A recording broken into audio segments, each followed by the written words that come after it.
Mag-iisang linggo nang hindi nagkikibuan sina Carla at William. Walang kwentuhang nagaganap sa pagitan nila.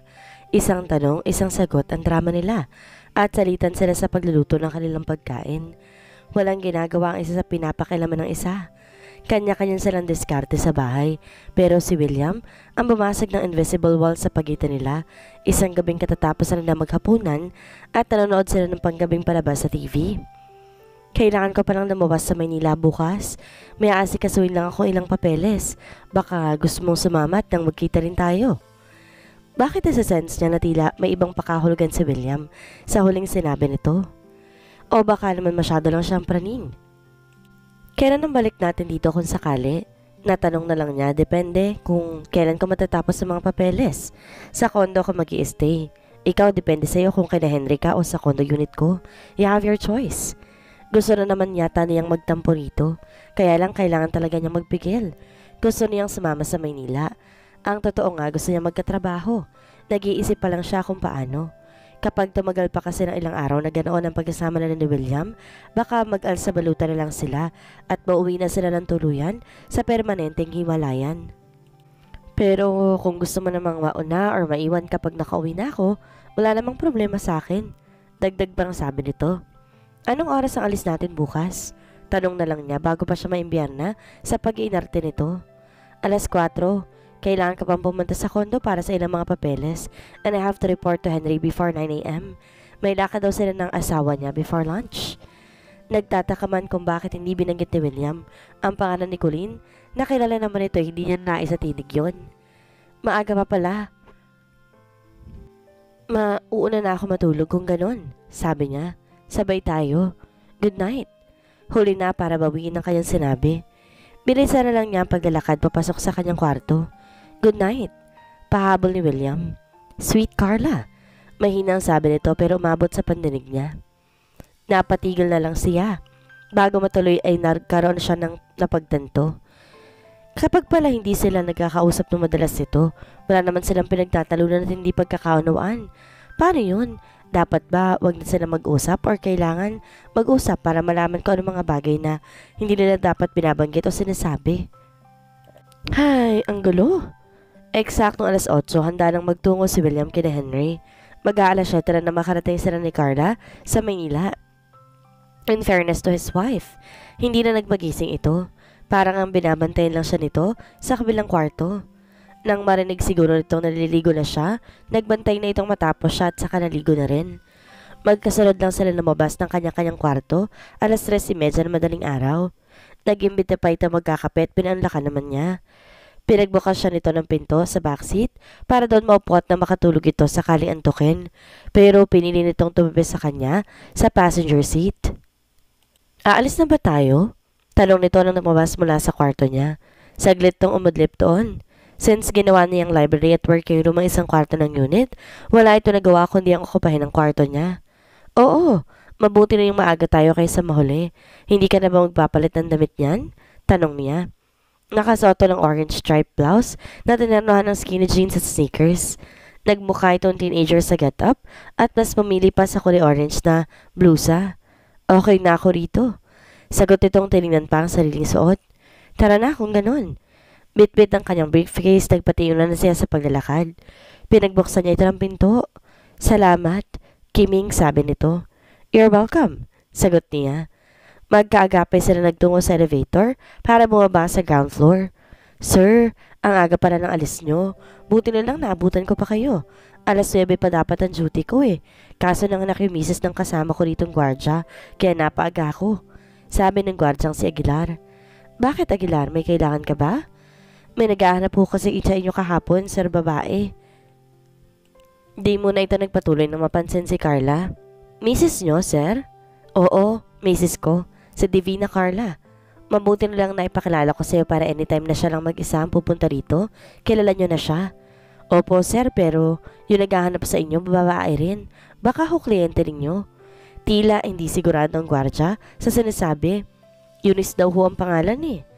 Parang kampanang may biglang bumagting sa pandinig niya. Si Carla agad ang naalala niya. Sweet, tara na. Yakag niya rito. Salamat Aguilar. Matagal ko ng kliyente si Eunice pero wala na kami ugnayan ngayon. Kung sakaling bumalik siya, sabihin mong hindi na ako umuwi rito. Please, huwag mo na rin sasabihin sa kanyang nasa probinsya ako. Sabihin niya na lang wala kayong alam sa nilipatan ko. Sige po sir, sasabihin ko po. Ingat po kayo sa biyahe. Nagtaka si Carla sa naging reaksyon ni William nang ipaalam ng gwardya rito ang tungkol sa inis na yon. Nasa sasakyan na sila papunta sa bahay ni Henry pero hindi niya ito kinukumpronta. Gusto sana niyang ito mismo magsabi ng tungkol doon pero habang pa rin pinagmamasdan niya ito ay napunin niya na tila natatense to habang nagdadrive. Hindi niya napigilan ang sariling mag-alala dito. Okay ka lang ba, William? Oo. Okay lang ako. Medyo nag-iisip lang ako ng kaunti kung paano ko ayusin yung pinagagawa ni Henry. Ganun ba? Kumuha pa siya ng buwelo para tanungin to. Si Eunice, yun ba yung Eunice na kliyente mo noon at kasama mo bumalik para sa Maynila pagkatapos ng kasal natin? Oo. Siya yun pero ang alam ko mahigit 1 taon na siyang hindi nakatira sa Maynila. Bakit kanya hinahanap ngayon? Ayaw sana niyang sirain ng tila, papaganda na uling samahan nila, pero kailangan niya mag-usisa, kung hindi maloloka na siya. Huwag mo nang pansinin yon, baka nangangumusta lang, huwag na natin siyang pag-usapan, okay? Nagkibit balikat lamang siya. Hindi niya to pipilitin kung ayaw nito magsalita. Paniniwalaan niya ito sa mga sinasabi nito. Isa iyon sa mga bagay niya mula sa librong binabasa niya. Hindi na siya nagsalita. Dumating na sila sa bahay ni Henry. Natuwa si Carla na makita niyang dating amo. Matagal din niyang pinagsilbihan si Henry Clyde Gonzales. Pakiramdam niya hero siya dahil hindi niya ito pinabayaan kahit nung mamatay ang mga magulang nito at mabulag ito. Hindi siya sumuko rito kagaya ng hindi niya pagsuko sa asawa sa paghihintay sa pagbabalik nito. Naiwan sila ni Colleen sa kusina na naghahanda ng almusal habang abala sa pag-uusap sina William at Henry. Hiyang na hiyang kayata sa buhay mag-asawa, Carla. Puna ni Colleen sa kanya. Ibang-ibang aura mo ngayon kaysa dati. Napangiti siya. Alam mo na, ibang adventure naman sa buhay ang drama ko ngayon. I'm sure ikaw din, Hiyang. Kitang-kita ko na masaya ka. Malaki ang utang na loob namin ni Henry sa'yo. Ikaw ang naging tuloy ng pag-iibigan namin. At ngayon magkakababy na kami, hindi pwedeng hindi ka magiging ninang. Masaya ang tura nito. Talaga? Buntis ka na? Interesadong tanong niya. Oo. Kaya nga kami aalis before lunch para pumunta kami sa ubi ko. Tapos mamimili kami ng mga gamit para sa baby. Halatang excited ito at kitang-kita iyon sa mga mata at tinig nito. Kayo ni William, kamusta? Ang dami niyong mga araw na dapat mabawi. Ito na na makarami. Ito naman, wala pa nga Saka ilang linggo pa lang naman kami nagsasama. Malabo pang makabuo sa ngayon. Huminga siya ng malalim. Kung alam lang nito, na wala pa nangyayari sa kanila ni William kahit kailan. Hindi nga sila magkataming natutulog ng kanyang asawa. Bakit kaya hindi kayo magbakasyon? Yung trip na kayo lang mag-asawa? Mungkahin nito. Baka kailangan nyo lang talaga ng time para sa isa't isa. Kahit nasa bahay lang kayo, kung palagi naman kayong may ginagawa at pagod, useless yun. Find time to sit together, talk together, and travel together. Mas magaan sa pakiramdam ng pag-uusap kapag nagtatravel kayo magkasama. Relaxing talaga. Kung pwede lang niyang sabihin dito, na kay William dito direktang sabihin yon at baka sakaling pumayag ang asawa niya. We went to this island in Marinduque na napakasarap puntan at magandang tanawin. Okay din yung accommodation. Try googling it. Island of Joy. Island of Joy? Parang narinig ko na yun sa kaibigan kong si Dena, yung kaibigan ko sa Cebu na pinagbabakasyon ko pagkatapos kong umalis dito. Kung hindi nga lang kagagaling lang namin doon, parang gusto ko ulit magpunta Doon kami nag-honeymoon ni Henry. Mas maganda nga siguro kung magkakasama tayo, kaya lang tinampal siya nito sa balikat. Don't you worry. Pagkatapos itong check-up ko, at kung maganda naman ang sasabihin ng OB-GYN ko, I will convince Henry na sumama sa inyo. Kulang na lamang, tumili ito sa saya.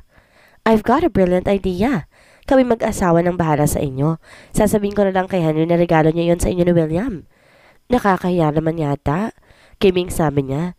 Ililibre sila nito pagkatapos magkakaroon pa sila ng pagkakataon ni William na magkasama. Siguro naman magkakaisa sila kapag kasama nilang mag-asawa. Tamang-tamang natapos silang pagluluto ng almusal, nabuo rin ang plano nila ni Colleen. Sa loob-loob niya talagang excited siya. Sana lang okay ang kapit ng baby mo para payagan ka ng doktor mong bumiyahe. Ano ka ba? Healthy ako.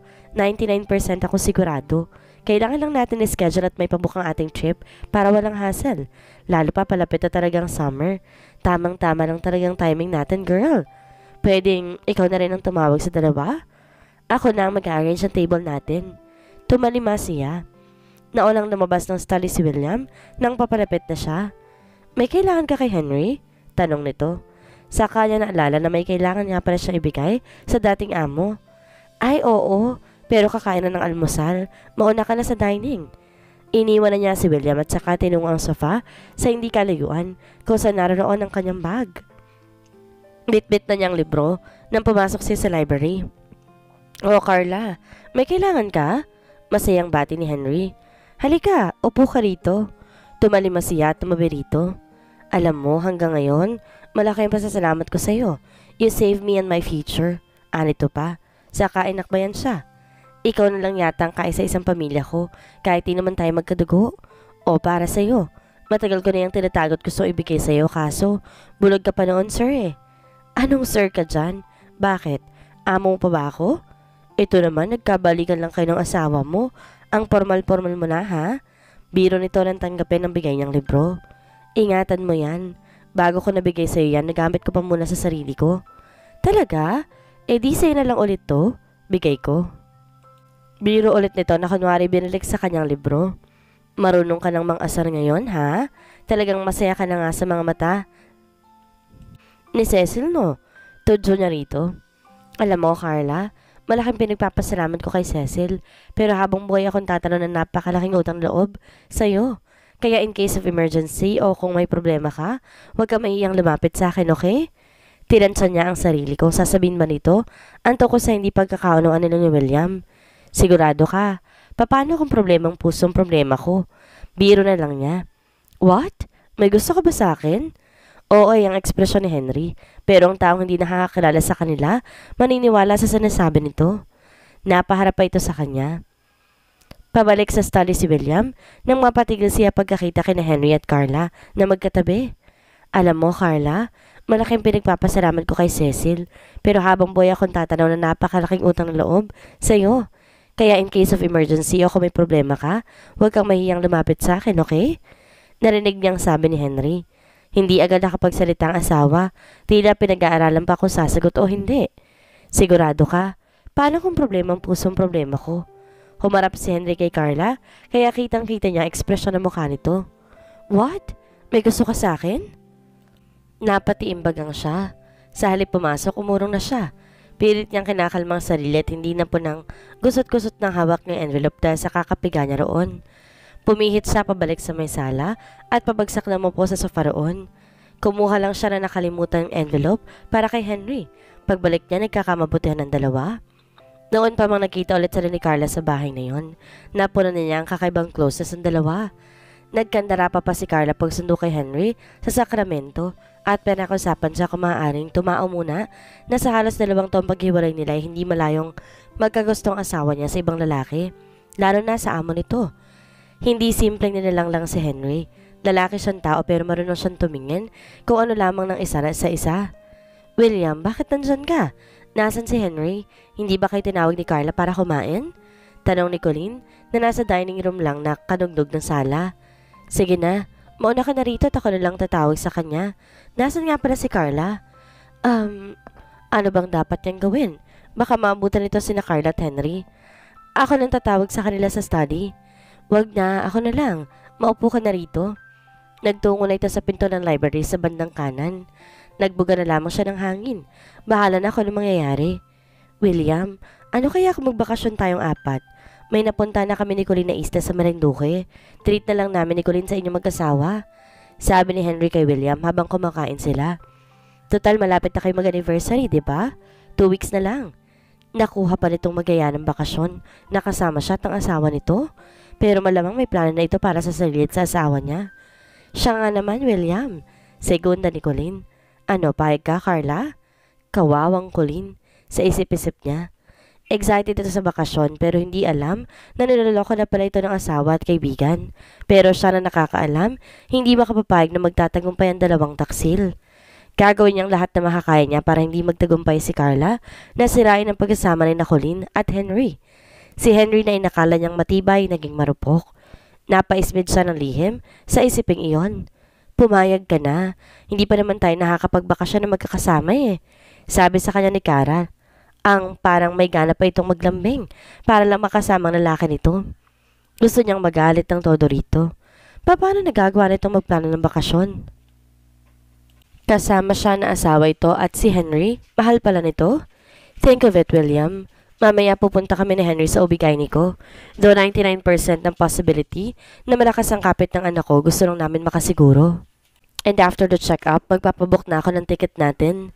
Kukuha ako ng package kaya for a deal or week or two. Malay mo doon din makabuo ni Carla. Mapaklang napangiti siya ng lihim. Talagang pilit siyang kinukumbinsa ni Colleen. And knowing she was pregnant, he could just let the innocent child lose his or her family dahil lang sa asawa niya. Kung kailangan itali niya si Carla sa bahay nila para hindi na makipagkita kay Henry, gagawin niya. Dapat pala hindi na lang niya sinama to sa pagluwas ng Maynila. Na-stress patuloy siya. Okay, count us in. Deklara niya na kinatuwa ng 3 kasalo niya. Hiniram ni Henry ang sasakyan ni William para subukan kung magandang takbo niyon. Parang gusto rin kasi niyang bumili ng sasakyan ngayon nakakakita na siya. Nakakahangang relasyon ni William at Carla, no? For almost 2 years na nagkahiwalay sila. Wala man lang yata naging karelasyon ng ibang babae si William. At ganoon din si Carla. Sabi ni Colleen. Pinaiwan niya ang mag-asawa dahil sa sabi nila, babalik agad sila at kapag nakakuha na ng booking sa island vacation nila, sasabihan na lang ito. May pinaiwan din sa mga papeles para kay William na kailangan ng agarang aksyon at opinyon nito. So true, sweetheart. They both deserve this vacation at syempre, kasama tayo for our honeymoon. Sagot niya sa asawa. Pagkagaling ng ubigayni, pumilit itong pumasok ng internet cafe na nasa tabi daw na makakapagpabook na agad ito. Wala pang 15 minutes na naghintay siya, bumalik na to. Sa sunod na linggo pa sila makakapag-confirm. Nagpa-reserve pa lang daw ito. 1 linggo na lang nakalipas mula na magpuntang Maynila, sina Carla at William, nang tumawag si Colleen para ipaalam na sa makalawa na ang confirmed schedule ng trip nila sa Island of Joy. Na magpaalam sila sa kanya-kanya mga magulang at mga kapamilya na 1 linggo silang mawawala dahil magbabakasyon, gustong sumama ng mga ito. Hindi naman maaari dahil gahol na sa oras, pero kailangan pa magpabook. Libre lang kami, ni Henry at Colleen sa trip na to. Sabi niya sa kapatid na humiling na sana raw yun na lang ang graduation gift sa kanya. Isa pa, si Colleen nga mahigit 1 linggo bago na ako na schedule namin. Hayaan mo, makakapunta ka rin sa Island of Joy. Magbabakasyon tayo roon kapag magaling na talaga si nanay.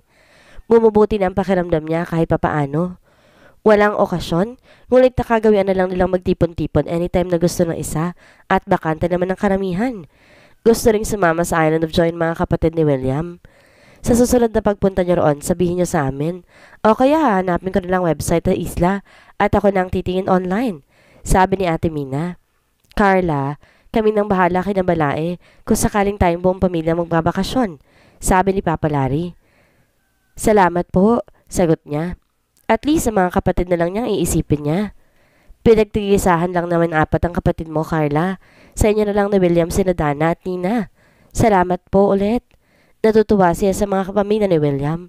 Hindi nagsasawang tumulong ang mga ito sa kanila mula pa na magpakasal sila hanggang sa kasalukuyan. Nahihiya na nga siya minsan dahil mas marami pang naitutulong ang mga ito sa pamilya niya kaysa sa kanya mismo na siyang dapat magtaguyod sa mga kapamilya niya. Paano? Mauna na kaming umuwi ni Carla? Luluwas na kami ng Maynila bukas ng tanghali. Sa kondo lang kami magpapalipas ng gabi para sa lakad namin sa susunod na araw. Sa kondo? Mas okay siguro kung kinakulin na tayo matulog para magkasabay tayo aalis, papunta sa chartered plane na maghahatid sa atin sa Marinduque. Naisip kasi niya, parang gusto niya sa bahay ng mga Gonzales matulog for old time's sake. Nang makatulog din siya sa mga ito sa paganda kahit papaano. Kung hindi dahil sa mga ito, hindi mamubuo ang Oplan, solohin si William sa isla. Walang kaalam-alamang asawa niya na pinagplanuhan nilang 3 ni na Henry at Colleen ng bakasyong yon.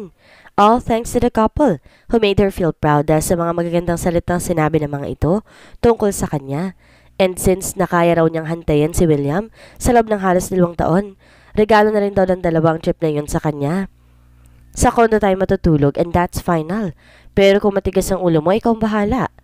Tumayo ito mula sa kinaupuan. Kung ayaw mo pang umuwi, mauuna na lang ako. Kitang-kita niya na lahat ng mata ng mga kapamilya ng naroon. Kay William nakatutok habang nagmamarcha ito palabas ng bahay. Lumalala na talaga ang away nila mag-asawa at kahit sa harap ng kapamilya nila, nagalit ito sa kanya sa unang pagkakataon. Nag-aaway ba kayo mag-asawa? Nababahalang tanong ni Mama Yolanda. Nagkagalit ba kayo? Tumayo na rin siya. Hindi niya pinahalata sa mga itong lungkot niya. Wala yun. Ganyan lang talaga yan eh. Minsan? Aba, baka salip na ikaw maglihi si kuya pala. Ay nako, nakakatawa naman. Wagi ang beauty mo. Sis! Kinikilig na sabi ni Nina. Paano mo nalalaman ng mga yan, Nina? Sita ng papa nito. Po? Sa mga kaibigan ko, ako na lang kayang natitirang single sa grupo. Magkaedad nga lang kami ni Carla pero kahit boyfriend wala ako eh. Mabilis na nalungkot ang ekspresyon ng dalaga.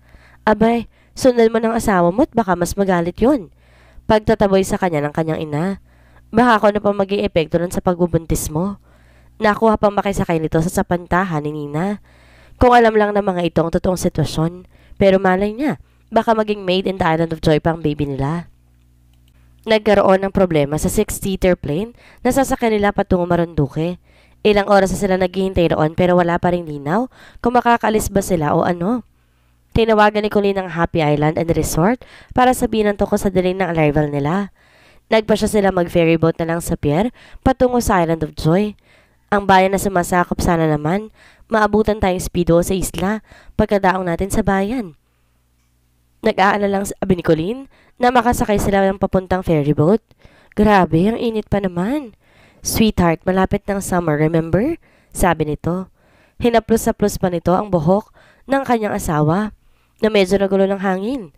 Hindi naman siguro ganun kainit pagdating natin sa isla. Iba pa rin ang ihip ng hangin doon kaysa dito sa Maynila. Sabad niya sa pag-asang mapapansin din siya ni William na nasa tabi lamang niya. Pero wala pa rin. Buo kaya pa rin talaga siya. May sariling mundo ang kanyang asawa nang tignan niya ito. Nagbabasa ito ng magazine pero sobrang dark ng shades na suot nito. Nakaramdam ng tawag ng kalikasan si William, kaya nagising siya mula sa pagkakaiblip habang sakay ng ferry boat. Hindi agad siya gumalaw nang duminat siya dahil napansin niya, nakayok-yok pa lang kanyang asawa sa dibdib niya habang natutulog sa kama sa loob ng cabin. Kahit ing-ihi, pinigil na lang niya para hindi malimpungatan. Kusang gumalaw ang kamay niya, hindi para ilayo ang ulo nito sa kanya, kundi para haplos-haplusin ang kulot na buhok nito. Pwede kayang ibalik na lang natin ang panahon sa nakaraan? Yun sa mismong araw ng kasal natin at tag-insist ako kay Eunice na magpaiwan. Hindi na sana kita kinailangang iwan at abutin nang halos 2 taon tayong hiwalay nang hindi nakakonsummate ang kasal natin. May katangahan din kasi ako, no? Kasi kahit napamahal ka na sa akin, nagawa ko pa rin piliin ng career ko kesa sa'yo. It turned out well pero halos 2 taon din ako naging buntot ni Eunice para lang protektahan ka. Mismong mga pamilya natin, itinago ako sa'yo. 2 taon akong hindi nakauwi dahil doon. 2 taon kong ipinagkait ang pagiging asawa sa'yo. Ikaw kaya, noong mga panahong yon, naiisip mo rin ba ako? O baka na-inlove ka na nga kay Henry? Hindi naman kita masisisi kung sakali. By the way, you looked at me when we first saw each other, and the way we responded to my kiss on our wedding day, and before I left, I could feel that you also feel the love, the way I loved you, and I still do. Kung pwede lang niyang sabihin ang lahat na yun kay Carla, pero naduduwag siya. Ang dami niyang what-ifs. He wished he could kiss his wife that moment and wash away all the bad things that had happened, if only he could. Nag-aagaw tulog si Carla nang maramdaman niya may humahaplos sa pisngi niya. Masarap sa pakiramdam ang haplos na yon. Nakikiliti siya at nangingiti. Saglit na pinakaramdaman niya ang kanyang sarili. Bakit magalaw yata ang kamang gustong hinihigaan niya? Nasaan ba siya? Nang iangat niya ang kanyang ulo para tumingalay bumangga ang mukha niya sa isa pang mukha. Their lips brushed against each other, accidentally. Her eyes opened wide when she recognized her husband and realized they were kissing. And William turned that simple kiss into a passionate one. He even held her nape and pulled her closer to deepen the kiss. Ahem. Excuse me, sir. Ma'am, pwede na tayong gumayak-gayak dahil malapit na tayo sa pier, sabi ni Colleen. Hindi nila namalayang nakasilip na pala sa pintuan ng kanilang cabin. Sabay sila naghiwalay at bumalikwas ng bangon. May lipstick sa lips mo, William. Nalunod yung sabi ni Colleen. Pinahid ng asawa niya ang mga lamin nito gamit ang likod ng kamay nito. Siya naman tila na estatwa na sa kinaupuan. He kissed me? Naging makakalimutin na yata siya dahil sa isang halik. Isang halik na parang gumising sa buong pagkatao niya mula sa matagal na pagkakahimbing. Iyon sigurong naramdaman ng mga taong nakukuryente. Ang sa kanya lang, minus ang pangisay pero figuratively, nangingisay-ngisay pa rin siya ng mga sandaling iyon. Hindi ka pa ba tatayo? Untag ni William sa kanya. Dito ka na sa unahan ko, dali. Saka lang niya na-realize na huminto na palang ferry boat at wala na si Colleen sa pintuan ng cabin. Saka lang siya tumayo. Nananayo ang mga balahibo niya sa hindi malamang dahilan. Bumilis ang tibok ng kanyang puso pero hindi naman niya kinakabahan. Uneasy lang dahil ramdam na ramdam niya ang presensya ng kanyang asawa sa likod niya. He had gotten under her skin. Patay kang Carla ka, sabi niya sa sarili. Nakipagbalikan ka pa rin pala sa kanya at magbabakasyon pa kayo ngayon. Hindi ka na nadala sa mga ginawa ko noon. Matinik kang abogado pero hindi mo magawa ng paraan ng kaso ko. Ngumiti si Eunice habang nakatingin kina William at Carla sa parte ng islang iyon. Si Aida o si Lorna o si Fe. Pagkasabi niyon, humalakak pa siya.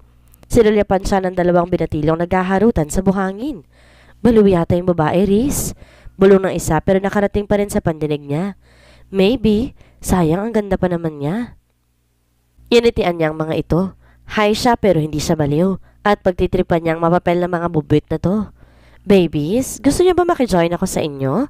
Libing-libingan tayo. Imbes matuwamang ito sa kanya, natakot yata at nagtatakbo kaya hinabol niya. Babies, come on, let's play. Natigil lang siya na makalapit ng mga ito sa babaeng marahil kasama ng mga ito.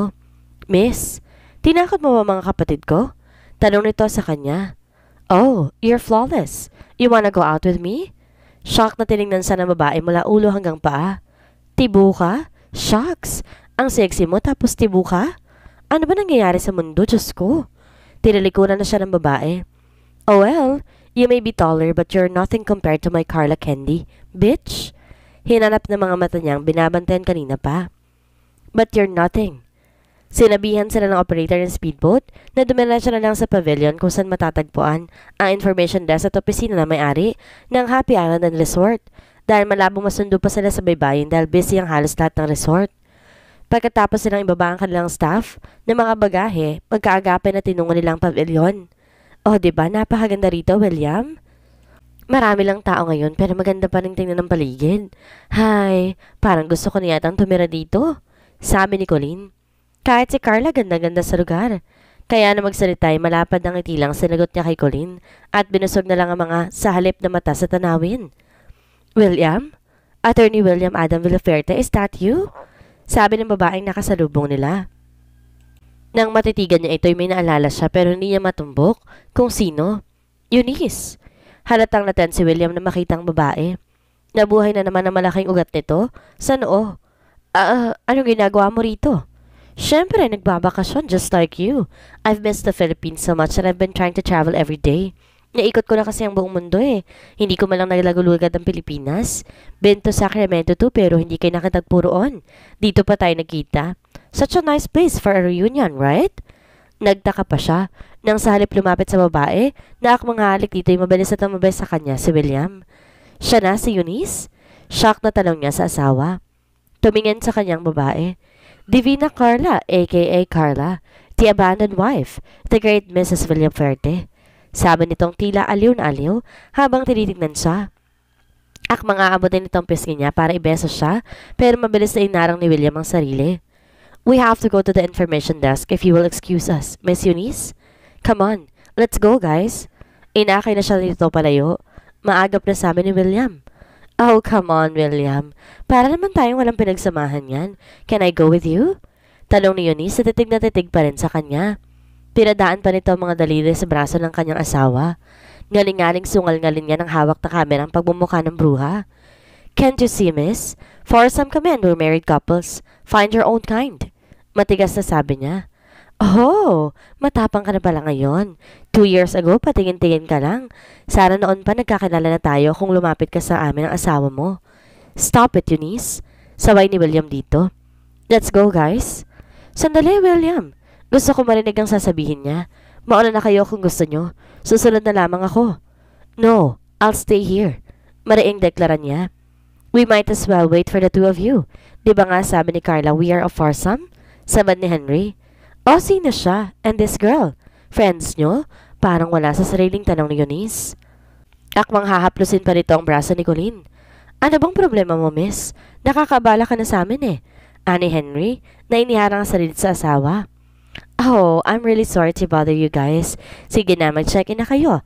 Anyway, we'll see each other naman at dinner in a few hours, or minutes, or seconds, whatever. Napangiwi siya ng todo. Baliw ba to? I'll see you around, Carla and William. Pahabol pa nito. You made my day. Sino yun? Ba't parang nababaliw? Sabi ni Colleen. At mukhang type niya ako. Diyos ko naman, nakakalurky siya ha? Huwag yun na lang siyang pansinin. Mamaya magkukwento ako sa inyo. As for now, kailangan muna natin makapag-check-in. Colleen, sang cottage ba tayo dapat? Nagmamadaling sabi ni William. Bakit pa kasi? Dito pa niya tayo nakita.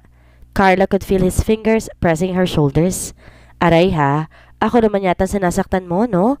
Kung problema mong babaeng yun sa pagdiskitahan mo, wag ako. Naiinis at naguguluhan siya. Disaster yata ang dala ng island vacation lang yun. Pagtunog pa lang nila sa dambalsigan, stress na agad. Nakakaimbiyan ng babaeng yun. Diyos ko, sa loob-loob niya. Oh, I'm sorry. Bilisan na lang natin.